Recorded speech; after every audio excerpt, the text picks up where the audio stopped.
ninguna de las reformas ni planteo de lo que se están haciendo a nivel nacional. Bueno, me pareciera que tanto en la provincia como en la nación están dispuestos a asumir los costos políticos.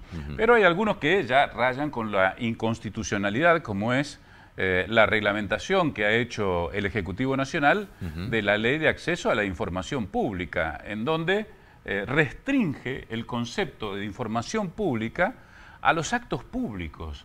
Que los actos privados o en el ámbito privado están exentos del escrutinio de la población. Vos como ciudadano no tenés derecho a saber quién ingresa a la Casa Rosada o al vacunatorio VIP, por ejemplo, en su momento. Pero sin ir más lejos, Guillermo, el festejo de cumpleaños de Fabiola Yáñez era un evento privado. Se hubiese podido conocer si no... En un ámbito público. En un ámbito público. Bueno, aquí están quienes conocen mejor que nosotros los alcances legales de este decreto. ¿Ustedes qué opinan? Bueno, que hable primero la dama. No, sí, primero el caballero, vamos a decir. Desde el punto de vista de la comunicación, la pregunta es muy sencilla. ¿Quién es el dueño de la información pública? ¿El funcionario, el gobierno, los medios o el ciudadano? Bueno, es muy fácil la respuesta porque en una democracia el dueño de la información es el ciudadano. De hecho, el Estado no es del funcionario de turno, sino que es una organización que como sociedad nos damos para gobernarnos, ¿no? Exacto.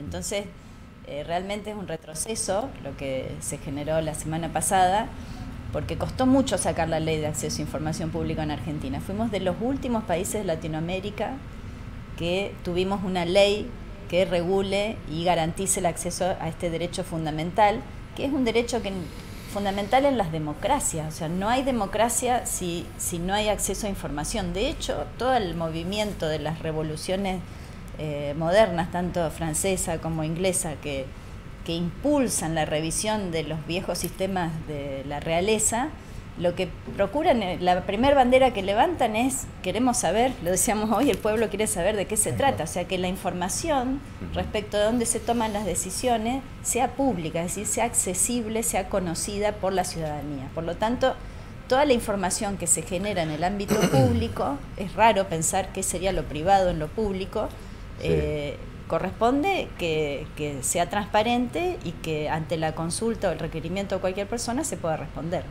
Días atrás se conocieron los cientos de pasajes de avión que utilizan los diputados nacionales, que no son vuelos de ellos tampoco, todos de ellos, sino de regalos, de familiares. Y esto, bueno, sale de la plata nuestra, ¿o no, Francisco? Tal cual. Mire, James Madison, que fue uno de los padres fundadores de la Constitución norteamericana, en la cual se basa nuestra Constitución, que dicho sea de paso, tiene una protección legal mayor de la libertad de prensa que la de Norteamérica, la nuestra, decía que un gobierno popular que no tenga acceso a la información pública o medios para obtenerla es o una tragedia o una farsa o una mezcla de las dos cosas. En 1822 decía esto. Y poner en la reglamentación de la Ley de Acceso a la Información Pública términos que son peligrosos, como buena fe, como interés público. ¿Para quién el interés público? ¿Para quién la buena fe? Lo que para usted es buena fe, para mí puede no serlo. Y como usted bien dice, la información es de los ciudadanos que además, con sus impuestos, contribuyen a compilarla, a almacenarla y a que la guarden. La administra el poder administrador, pero es de los ciudadanos. Y sobre todo, pensemos, así, abuelo de pájaro, ¿qué efecto disuasorio negativo, los norteamericanos lo llaman chilling effect, puede tener en los periodistas por el miedo de comerse una inhibición tácita o por el miedo de comerse un proceso penal, cuando está la ley 26551 que evita los juicios de calumnia e injuria para temas de interés público o afirmaciones de periodistas en términos no asertivos? Entonces pensemos todo eso cómo involuciona este decreto, que es un decreto que está por abajo de la ley 26551 y por abajo de la ley de acceso a la información pública. Y con el riesgo de ser objeto de o sujeto de una demanda civil, esto es decir, una sanción económica por publicar algo que esté en contra de lo que establece la ley o el decreto reglamentario. Yo noto que no terminan de entender, hemos avanzado mucho en estos casi 41 años de democracia continua, pero André Malraux, que fue ministro de Cultura de Charles de Gaulle, decía, cuando uno entra en política, echa la honra a los perros de alguna manera. Y esto es simple, porque si querés entrar, tenés que entrar con las reglas de la República, con las reglas del escrutinio, con las reglas del control. Si no querés control, quedate en la actividad privada y no entres a la actividad pública. Es tan simple como esto. O sea, pero estar en la actividad pública con la protección de la privada no va, que es lo que un poco... Eso es lo que es imposible. Eso es imposible. Sin ir más lejos, Venezuela es una trampa legalizada. Una trampa legalizada. Por ejemplo, lo de Venezuela, ¿no? Donde no se conoce un dato que le corresponde a la ciudadanía, al votante, a quien eligió. Y si ganaste, ¿qué tenés que ocultar? Si ganaste, ¿qué tenés que ocultar? Exactamente. La pregunta es por qué surge esto, o sea, qué información, qué acto, qué decisión estás tomando que no querés que pase al escarnio público, ¿no? O el escrutinio público. Y la verdad que es lo que, por eso digo, tanto costó sacar la ley, porque vuelvo a decir, en una sociedad donde habíamos avanzado mucho en regular muchos derechos, el de acceso a información pública durante todo el kirchnerismo no se pudo legislar, digamos, no se pudo aprobar. Se logró en el 2016, se reglamentó, es decir, no era necesaria una nueva reglamentación, y empezar a ponerle trabas es una forma de restringir la libertad de expresión, la libertad de acceso a información de la ciudadanía. Y eso hace un menor nivel de calidad de nuestra democracia, ¿no? Ahora, fuera del marco legal, les consulto a ustedes. Andrea, sos docente, Francisco también es docente. ¿Cómo incide esto en un contexto en donde el presidente pasa permanentemente atacando a los periodistas, a los legisladores, la degradación, los legisladores, pero estamos hablando ahora del tema, la degradación que hace de los periodistas? O son ensobrados o son personas de bien. Esta división maquiavélica que hay entre buenos y malos en una sociedad, y en este caso específicamente a los periodistas. Eso sumado a una reglamentación restrictiva, ¿cuál es el ambiente que se genera? Yo contesto a dos cositas a partir de lo que ella dijo. El presidente Kirchner apenas asumió, sacó el decreto de acceso a la información pública y el decreto, el 222, para conocer la historia de vida de los pretendientes a integrar la Corte Suprema de Justicia de la Nación. Pero esto es como gatopardismo, porque, como bien dice acá Andrea, ese decreto de acceso a la información pública era más difícil que pedir una audiencia con el Papa para que te lo contesten. Entonces es un gatopardismo, es decir, tenés que llenar tantos papeles que se iba el tiempo y se invertía la carga de la prueba. El principio de la ley es de máxima divulgación y con un escrutinio muy intenso sobre las restricciones que tienen que estar muy bien fundamentadas. Acá se invierte y se pone mínima divulgación, y vos demostrame para qué querés la información. Entonces, y como bien usted dice, ¿cómo va a tratar en un sistema republicano liberal, un gobierno que se dice liberal, de ensobrados o de malas personas o de malas prácticas al periodismo, que ya lo ha dicho la Corte en reiteradas sentencias, que ya forma jurisprudencia unificada, que el debate de los temas de interés público robustece la democracia? El debate intenso de los temas de interés público robustece. ¿Y cómo se va a hacer un debate intenso sin información pública? Sí, ¿Andrea? yo creo que ahí agrego esta preocupación que vos señalas, que tiene que ver con este clima de época tan polarizado, pero aparte yo escuchaba en estos días, violento, no solo del presidente, pero obviamente que dicho en palabras del presidente, eso habilita las peores prácticas en el resto, ¿no? O sea, si la autoridad máxima de un país maltrata y maltrata realmente y denigra, digamos, tiene un vocabulario muy soez, incluso vemos hoy en los medios muchos periodistas también que utilizan un vocabulario muy despectivo respecto del otro. O sea, estamos muy lejos de esa idea de la democracia como el espacio en donde respetamos las diferencias, pero nos escuchamos. O sea, digo, yo para saber la opinión del otro tengo que primero escucharlo y tengo que entender que tiene valor su voz, Ahora es ¿no? únicamente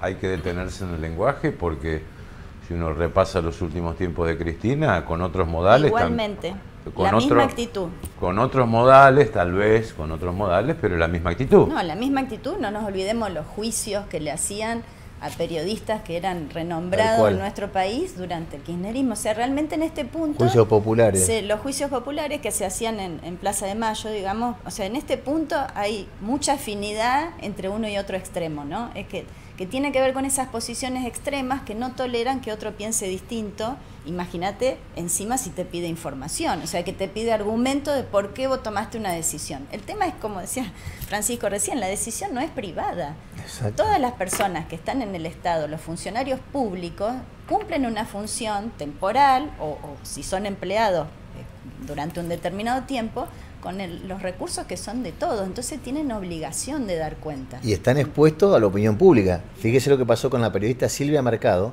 Sí. de vasta trayectoria, que estaba acreditada en Casa de Gobierno y por pedir un informe de acceso a la información pública sobre determinadas características de los perros de Milei en la Quinta de Olivo, arbitrariamente la excluyeron de la habilitación para ingresar a Casa Rosada por un tiempo como periodista acreditada. No, iba a agregar que no nos olvidemos que en nuestra provincia también falta la ley, Sí. ¿no? O sea, ya Exactamente. estamos Hay varios regidos proyectos, por un creo. decreto Sí. que también es viejo. Sí, de Wiener, del gobernador y Wiener. de la misma época, digamos, y lamentablemente eso no garantiza que sea un ejercicio pleno, ¿no?, del derecho. Así Recién que hablaban de fortalecimiento de la democracia, de esto del debate de ideas. ¿Cómo juega las redes sociales? Porque cada uno con su cuenta en redes sociales parecía tener su medio propio, escapando a lo que es la repregunta, el intercambio, que es propio del ejercicio periodístico. ¿Cómo lo ven ustedes? Las redes sociales son el ámbito de discusión, porque es allí donde se ve una cloaca, en algunos casos. bueno, hay muchas cosas para analizar. Primero, que las redes sociales no son una sola cosa, ¿no? Hay distintas plataformas digitales y hay distintos tipos de conversaciones. Y bueno, como dice Adrián Amado, uno puede educar al algoritmo, que además hay un tercero que no vemos, que este tercero, aunque no tiene personalidad, que es el que regula qué conversación vos participás y en cuál no. O sea, no es una plataforma totalmente transparente, ¿sí? O sea, yo entro a la red y lo que veo yo no es lo mismo que lo que ve él, ¿no? Sí. Aunque tengamos trayectorias similares. Depende de los me gusta que yo puse, qué opiné y demás. Eso por un lado. Y por otro lado, que sí, hay una tendencia a que el lenguaje y el tipo de intercambio que se da en las redes sociales es un intercambio mucho más lejano, Sí. o vamos a decir que se aleja del ideal democrático, porque hay mucha menos tolerancia y un lenguaje más agresivo. No hay ¿sí? diálogo. No hay Esto- diálogo, no hay y- una conversación pública en el Y sentido si le pleno. sumás la ¿no? inteligencia artificial, bueno, hay un autor israelí, Harari, que Harari. autor de 21 lecciones del siglo XXI, un gran agradecimiento a Andrea que me regaló ese libro, que habla que hoy en día la democracia está en riesgo con la inteligencia artificial, porque la gente, es muy difícil para el ciudadano discernir lo verdadero de lo falso. Sí. Bueno, yo tengo una tesis institucional, Guillermo. Para mí, la democracia está en un proceso de riesgo, a pesar de estos 41 años de consolidación, porque pasamos del hiperpresidencialismo al ultrapresidencialismo. ¿Y dónde se ve en el tema que estamos tratando? Un decreto, que es mucho menos que dos leyes de la Casa de la Democracia, que es el Congreso, se impone, en este caso, un decreto reglamentario. Pero el caballo de Troya de la democracia no está en los decretos reglamentarios, están los DNU. Los DNU, con la ley inconstitucional que tenemos, la 26.122, que los reglamenta, más este decreto concreto, este decreto reglamentario, que es totalmente inconstitucional, porque ataca el artículo 14 de la Constitución, e inconvencional, porque ataca el 75, inciso 22 del Pacto de San José de Costa Rica. El artículo 13 dice que todo ciudadano, ni siquiera todo periodista, puede ser una ONG, puede ser un docente, tiene el derecho de buscar, recibir y difundir información. Y ahora la tenemos, digamos, en una leve y tenue y sutil forma de censura, la tenemos que decir, no, pero yo te voy a decir qué información podés pedirme y qué no. Cuando la información es de la gente, no es y la información está para controlar a quien gobierna, no a favor de quien gobierna, es para controlarlo, justamente para molestarlo. Creo que Natalio Botana con el diario Crítica decía para hacer el moscardón, el moscardón constante. Bueno, esa es la idea. Gracias, gracias por la estar aquí, visita. Gracias a ustedes. Establecemos aquí la primera pausa. Estamos haciendo